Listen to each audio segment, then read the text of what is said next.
Do you ever get that feeling, like you've already lived a moment before? A terrible, gut-wrenching sense of déjà vu? For me, it's not a feeling. It's a curse. My greatest heartbreak is a pattern. At 17, I thought I knew what love was. Her name was Chloe. She was my first everything, my first real kiss, my first trust, the first person I imagined a future with. For a year, it was perfect. Then, her ex-boyfriend, Mark, sent me a message. He told me they were still sleeping together. I didn't believe him. I thought he was just jealous, trying to poison what we had. I was ready to fight for her, but then he sent the proof, a photo, and in that single, brutal moment, the entire world I'd built with her just vaporized. Confronting her was worse. The lies, the tears, the begging. She said it was a mistake, that it meant nothing. But I was 17, and my idea of love was black and white. I walked away, and I swore I'd never let myself be that vulnerable again. For years, I built walls. I focused on my career, my own space. I became strong, independent. And then, I met Sophia. With Sophia, it was different. It wasn't the frantic, dramatic passion of a teenager. It was deep, calm. We built a life together over 4 years. We talked about everything, our dreams, our fears. I trusted her with parts of me I didn't even know existed. I was so sure. I bought a ring. I had a whole plan to propose. Then came the 2-month work trip abroad. It was the longest we'd ever been apart, but we video called every night. She sent me good morning texts. She told me she missed me, loved me, couldn't wait for me to come home. There was not a single red flag. Nothing. But when I got back, there was a distance, a chill in the air I couldn't name. She'd flinch if I touched her shoulder unexpectedly. Her phone was always face down. I told myself I was being paranoid, that I was projecting my old trauma onto her. I convinced myself I was the problem.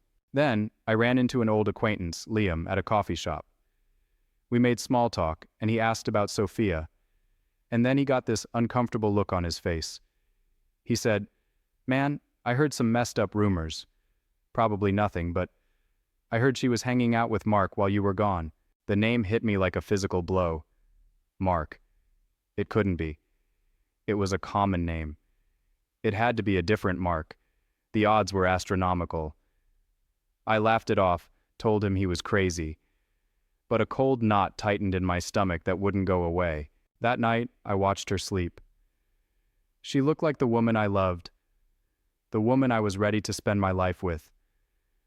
And I felt like a monster for what I was about to do. But I had to know. I picked up her phone, my hands trembling so badly I almost dropped it. I found it all, not just messages with him, but chats with her best friend. "I know it's wrong, but there's just this history with Mark," she wrote. "I'm so confused. Jake is my future, but Mark feels like home. Home. The word shattered me. This man, this ghost from my past, was her home, while I was across the world, building a future for us." I didn't scream. I didn't wake her. I just shut down. I went to my closet, pulled out my suitcase, and started packing. The sound of the zipper woke her up. She asked me what I was doing, her voice thick with sleep. I just looked at her and said, "I know about Mark." The denial was instant. Then the tears.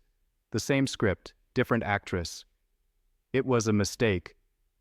It meant nothing. "I don't love him. I love you." But this time, I wasn't a heartbroken boy. I was a man watching his entire future collapse. I was living my own greatest hit of pain. I kicked her out. This was my apartment, my safe space, and she had poisoned it. The cruelest irony? The day I found this all out was 2 months ago. And today was the day circled on my calendar. The day I was going to take her to the lake where we had our first date and ask her to be my wife. The ring is still in my drawer. I take it out sometimes and just hold it. It feels like a relic from someone else's life. I cry for the man I was with her. I cry for the future we planned, and I'm terrified because a part of me still loves her, and I hate that part of me. Why him? Why did it have to be him both times? How do I ever trust a feeling again when my own heart has been weaponized against me twice?